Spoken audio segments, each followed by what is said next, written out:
Question number आज हम लोग पढ़ने वाले हैं, ध्यान दीजिए। प्रश्नावली 9.1 और क्वेश्चन नंबर कितना 6। आप सब कोई ध्यान से सुनिए। आप यदि प्रश्न समझ जाते हैं तो चित्र आपका सही हो जाएगा, और यदि चित्र सही हो गया तो आपका मैथ सही हो जाएगा। सुन, मान लो कि एक लड़का 1.5 मीटर का, कितने मीटर का? 1.5 मीटर का। और भवन से जो है ना, जैसे एक लड़का, जैसे मान लो कौन है, सत्यम है, और सत्यम 1.5 मीटर का लड़का है। और 1.5 मीटर कम नहीं होता है, 1.5 मीटर कितना होता है, फिर निकला आधा होता है, उससे ज़्यादा ही पड़ता होता है। 1.5 मीटर के नंबर लड़का है, 1.5 फुटिया नहीं है, 1.5 मीटर है। अब एक भवन है, जैसे मान लो कि भवन है, यही है, और 30 मीटर ऊंचा है। 30 मीटर ज़्यादा होता है, लेकिन मान लीजिए कि इस समय ही खड़ा है, तो इसकी आंखों से भवन के शिखर का उन्नयन कोण 30 डिग्री। लेकिन जैसे वो आगे कुछ बढ़ गया तो उसके भवन से, उसकी आंखों से भवन के शिखर का उन्नयन कोण 30 से 60 हो गया। तो हमें अब आपको बताना है कि वो कितना दूर चल के गया है। उसकी आंखों से भवन के शिखर का उन्नयन कोण 30 से 60। समझ में आ गया सबको? चलो प्रश्न समझते हैं फिर से एक बार और। देखिए, प्रश्न कहता है कि 1.5 मीटर का लंबा एक लड़का है ना? कितने मीटर का? 1.5 मीटर, जो 30 मीटर ऊंचे भवन से कुछ दूरी पर खड़ा है। तो इतने हम वाक्य से एक मैप का कुछ हिस्सा बनाते हैं, चित्र का कुछ हिस्सा बनाते हैं। सबसे पहले ये भवन या लड़का एक भूमि तल पर होगा, है कि नहीं? तो हमने सबसे पहले एक भूमि तल बना लिया, और यहाँ पर एक 1.5 मीटर का लंबा लड़का बनाया। और आपको पता है कि लड़के को बनाने के लिए भी लड़का नहीं बनाना है, एक हमको क्या खींचना है? एक हमको खींचना है लाइन खींचना है, नहीं? तो चलिए मान लीजिए कि ये हमने एक लाइन खींच लिया, और ये है 1.5 मीटर का लंबा।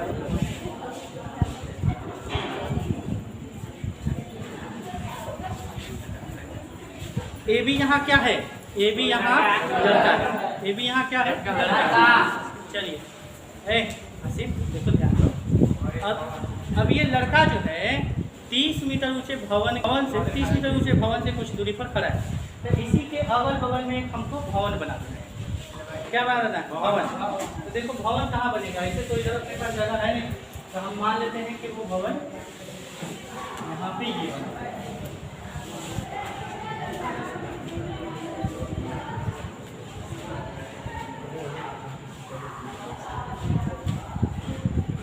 ठीक है बच्चों, समझ पा रहे हैं? इसका भी एक नाम दे देते हैं। तो क्रैश हो रहा है जी, फिर दर्द कर रहा है, जो पानी पी सी या डी। देखिए ध्यान दीजिए, ए बी का मीटर लंबा लड़का है,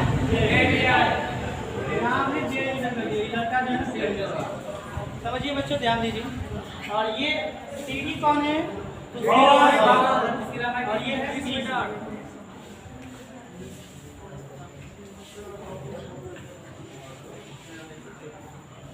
ठीक है जी।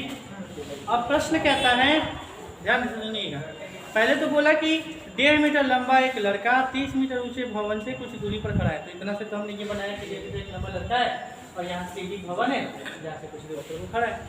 आगे प्रश्न कहता है कि भवन की ओर चलने पर, वो जो लड़का है अब भवन की ओर चल रहा है, तो भवन की ओर चलने पर उसके आंखों से शिखर का उन्नयन कोण 30 डिग्री से 60 डिग्री हो जाता है। 30 डिग्री से कितना हो जाता है? 60। तो चलिए मान लीजिए ये जो लड़का ए बी है, ये यहाँ से चलकर यहाँ। एक बात जरा सोच के तुम लोग बताओ, इसका भी हमने नाम दिया एफ सी डी हो गया, नाम दिया। क्या समझ पा रहे हैं? ये जो लड़का है भवन की ओर कुछ दूरी चलकर आया, कुछ और दूरी चलकर आया। एक बात तुम लोग सोच के बताओ कि 1.5 मीटर का लंबा लड़का चलेगा तो 2 मीटर का हो जाएगा कि 1.5 मीटर का जाएगा? ऐसा नहीं है कि 4 कदम कोई आदमी चल गया और 1.5 मीटर से 2 मीटर हो गया, ऐसा कभी संभव है? ऐसा संभव नहीं। तो जब इतना पहुंच जाएगा तो फिर दिखते हो जाएगा। हाँ, तो ये 1.5 मीटर है, तो इसके सामने वाला ये भी 1.5 मीटर हो। क्या इतना समझ पा रहे हैं?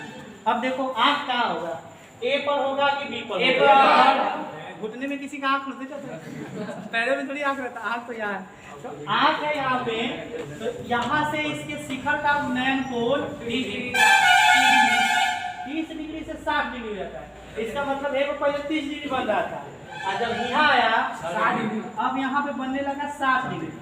लेकिन 30 ऐसे लिखना गलत हो जाएगा, क्योंकि ये आपको पता है कि इस रेखा को हम दृष्टि रेखा कहते हैं, और आंखों से एक सीधी रेखा निकलती है उसको हम क्षैतिज रेखा कहते हैं। तो जरूरी है कि हम यहाँ पे क्षैतिज रेखा भी बनाएं। क्या ये समझ पा रहे हैं? तो ये हो गया है आपको 30 डिग्री, और बाद में जब लड़का हेरन आ गया है 60 डिग्री। चित्र किस किस को समझ में आ गया? जरा हाथ उठा के बताइए। पक्का किसी को दिक्कत नहीं है? चलिए हाथ पीछे।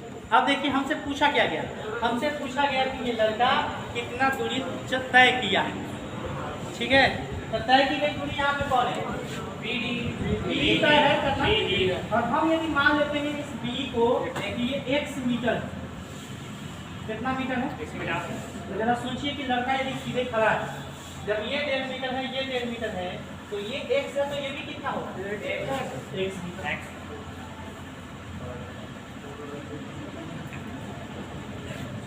क्या इतना समझ में आया?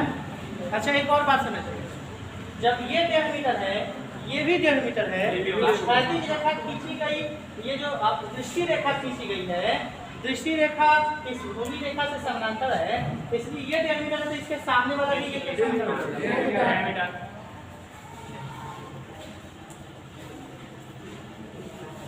किसी को दिक्कत नहीं है? बोलिए पक्का। चलिए अब सोचिए, मान लीजिए हम यहाँ पे खड़े हैं, और यहाँ से जहाँ से हम नीचे से हमारे पैर से इससे छत की ऊंचाई, जो हम ऊपर छत है उसकी ऊंचाई मान लीजिए, कुछ देर के लिए मान लीजिए कि 10 मीटर है। कितना मीटर है? ऐसे मान लीजिए। और हम व्यक्ति जो है हमारी ऊंचाई 2 मीटर है। कितनी मीटर? 2 मीटर मान लो। तो अब यदि हम सर से ऊपर यदि कहें कि छत कितना ऊंचा है, तो आप बता पाओगे कितना होगा? 8। जब पूरे से हमको निकाल लोगे तो बच जाएगा ऊपर वाला। उसी तरह से 1.5 मीटर का लड़का है, आई पूरा का पूरा 30 मीटर, तो हेलन से लेके हेलन ले कितना होगा? 28.5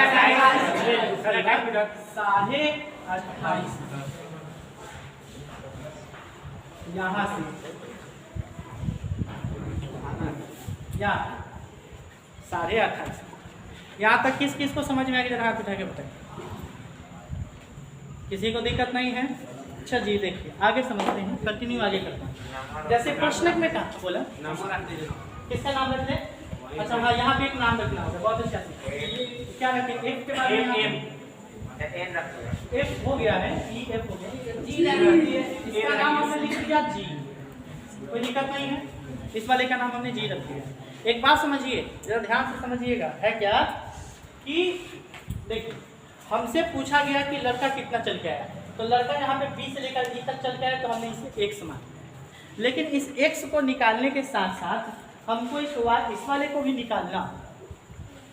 ओके सर, ऐसा क्यों? इसके बारे में तो पूछा नहीं गया, मतलब ये दूरी हमसे पूछी नहीं जा रही, लेकिन फिर भी हमको ऐसे निकालना। जैसे तुम सोच लो कि मान लीजिए कि किसी के घर अगुआ आया, किसी के घर कौन आया? अगुआ। और अगुआ में आने वाले कुटुंब 2 गोरा है। कई गोरा है? 2 गोरा।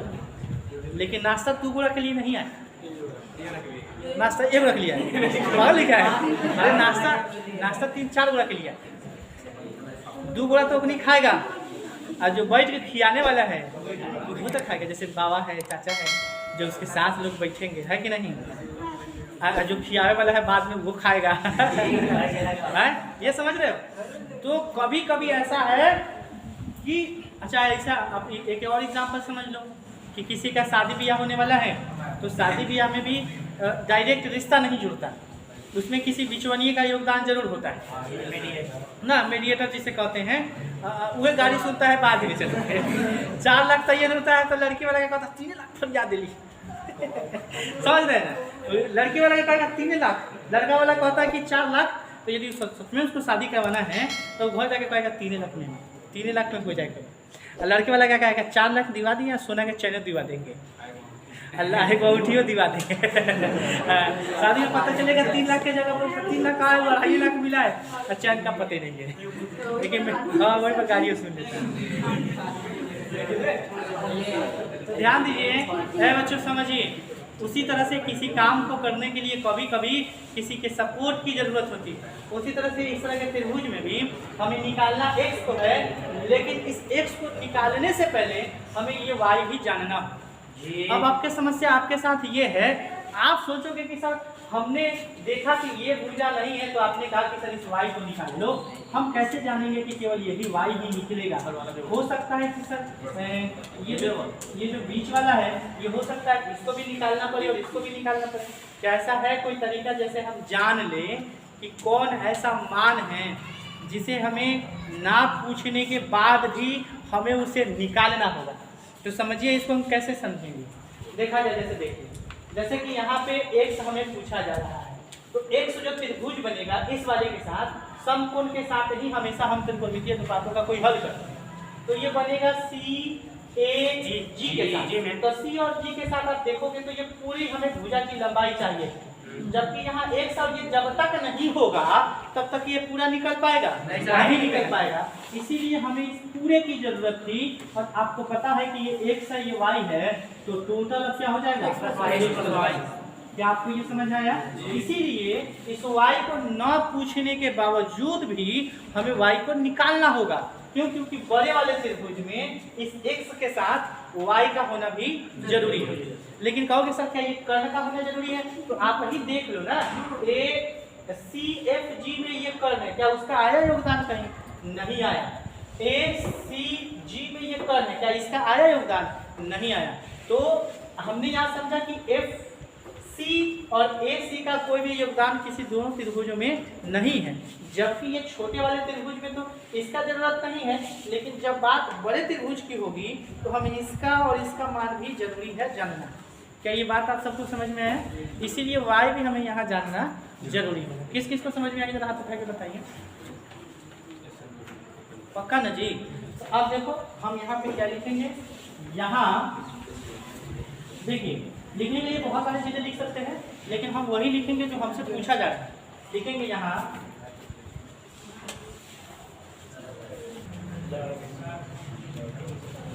लड़के द्वारा, ध्यान दीजिए, यहाँ लड़के द्वारा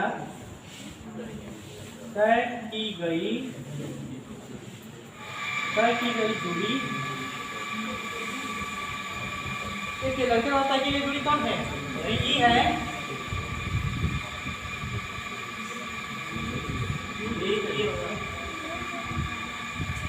यहाँ लड़के द्वारा तय की गई दूरी कौन है? ये है। और आपको पता है कि जितना b होगा उतना ही a होगा, क्योंकि दोनों के दोनों क्या है? समान है। और इस वाले को हमने x माना, हमें इसी की जरूरत है, कोई दिक्कत तो नहीं है।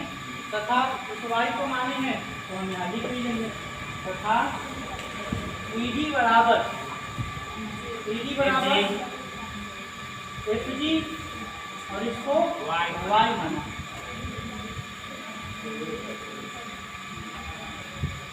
बोलिए किसी को दिक्कत समस्या है? अब देखिए इसे हल कैसे करेंगे बच्चों। दो त्रिभुज में और दोनों त्रिभुजों में हम क्या करेंगे, पहले छोटे वाले त्रिभुज में आएंगे। छोटा वाला त्रिभुज कौन है? तो CFG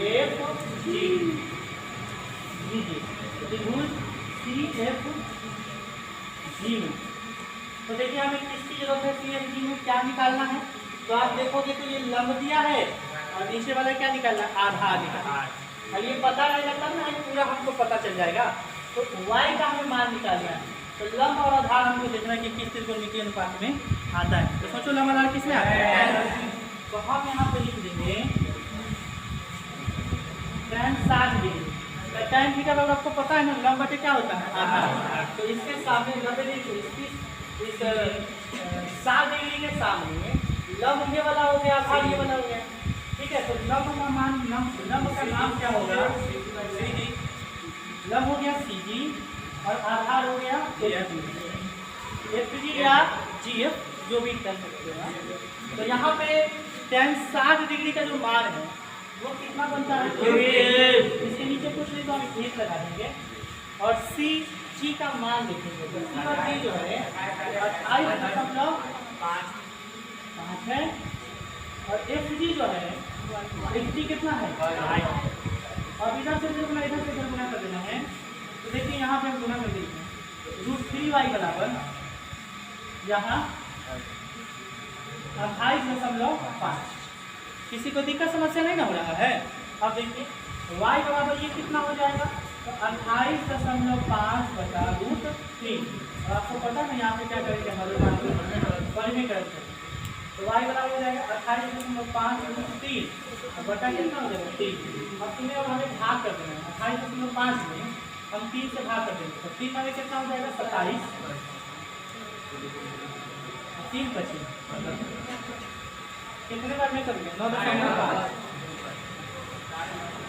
तो इस वाले को हम काट दिए 9.5। तो कितना हो गया? 9.5 y का मान हो गया। तो क्या ये आंसर हो गया? ये उसका सपोर्टर है x के साथ। अब ये निकल गया तब हम x का मान निकाल पाए। चलिए अब हम जो है ना फिर बड़ा वाला त्रिभुज खींचेंगे। समझिए ACG में अब ACG में क्या निकालना? हमको x निकालना है कि नहीं? लेकिन x के साथ में y शामिल रहेगा और ये लंब है तो लंब लगा दी इसमें तो tan इसमें tan थीटा लग जाएगा। tan 30 डिग्री लग जाएगा। तो इस 30 डिग्री के सामने से देखिएगा हम कौन सा त्रिभुज लिए हैं आपको हम फिर से चिन्हित करके बता देंगे। ACG कहाँ से कहाँ बनता है? तो देखिए ये ब्लू वाले से हम बना रहे हैं हरे वाले। आप समझ पा रहे हो? ये त्रिभुज हम ले रहे हैं बड़ा वाला। तो ACG में CG लंब है और AG जो है आधार है। तो tan 30 डिग्री लंब के आधार तो CG बटा AG। तो दिक्कत समस्या है। अब इसके मान को हम लोग रख देंगे। tan 30 डिग्री का मान कितना होता है? 1/3 समझते चलिएगा। और CG का मान कितना है? 28.5 और AG देखो AG कहाँ से जाता है? यहाँ से लेकर यहाँ तक। तो ये कितना है? x प्लस इधर से इधर गुना कर देंगे। 1 के साथ ये हो जाएगा x प्लस y और ये कितना हो जाएगा? 28.5 क्या बच्चों इसमें किसी को दिक्कत समस्या है? अरे बोलो ना भाई। अब आगे देखिए आगे समझिएगा। हम यहाँ पे चले आते हैं। आपको पता है इस x प्लस इस y का मान आपको पता है ऑलरेडी कि 9.5√3 है। तो x प्लस आप लिख दिए 9.5√3 बराबर 28.5√3। अब देखिए x बराबर क्या हो जाएगा? 28.5√3 और हाई प्लस में जो चीज़ है वो इधर कितना बदल जाएगा? माइनस में 9.5√3। तो x बराबर कितना हो जाएगा? जरा सोचिए। देखिए यदि आपको पता है √5√3 में से 3√3 को घटाते हैं तो कितना घट गया? 5 में से 3 घट गया 2 और √3 तो हमेशा रहेगा। मतलब 5 को √3 में से 3 को √3 घटाएंगे तो 2 को √3 बचेगा। उसी तरह से 28.5√3 में से 9.5√3 घटाएंगे ये हो जाएगा 19√3 मीटर। बोलो कोई दिक्कत तो नहीं है? बताओ हम लिख देंगे यहाँ लड़के द्वारा तय की गई दूरी x बराबर 9.3 मीटर है। यही बच्चों हमारा आंसर हो जाएगा। बोलिए किसी को दिक्कत तो नहीं है? चित्र से लेके हल तक किसी को दिक्कत नहीं है?